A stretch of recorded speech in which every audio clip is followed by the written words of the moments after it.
প্রিয় ভাই ও বোনেরা, আজ একটি গুরুত্বপূর্ণ প্রশ্ন নিয়ে সংক্ষেপে কথা বলবো।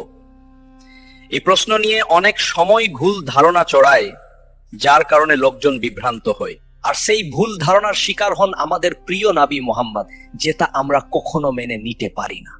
প্রশ্ন হলো, নবী মুহাম্মদ সাল্লাল্লাহু আলাইহি সাল্লাম কেন হযরত আয়েশাকে বিয়ে করেন? আর আরো প্রশ্ন থাকে, কত বয়সে তাকে ঘরে তোলা হয়েছিল?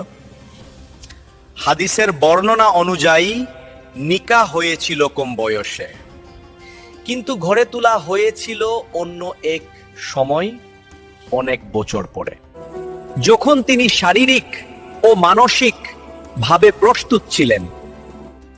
এটা কোনো লুকিয়ে রাখা কথা নয়, ইসলামিক ইতিহাসে স্পষ্ট। ভাই ও বোনেরা, 1400 বছর আগের সময় আজকের মতো ছিল না। তখন বয়স গণনা, বিয়ের নিয়ম সবকিছু ছিল আলাদা।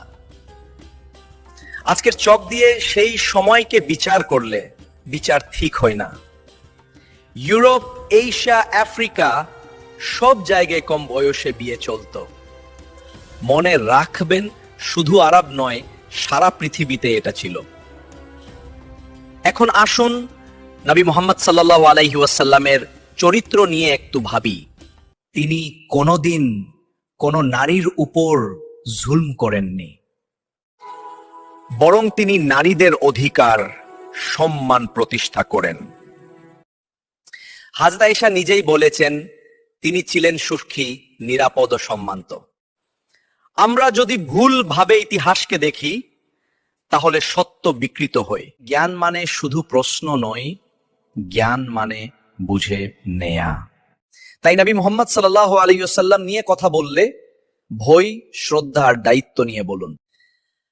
আল্লাহ যেন আমাদের সঠিক বুঝ দান করেন, সঠিক জ্ঞান দান করেন, আর সত্যকে সত্য হিসেবে গ্রহণ করার তাফিক দেন। আমিন।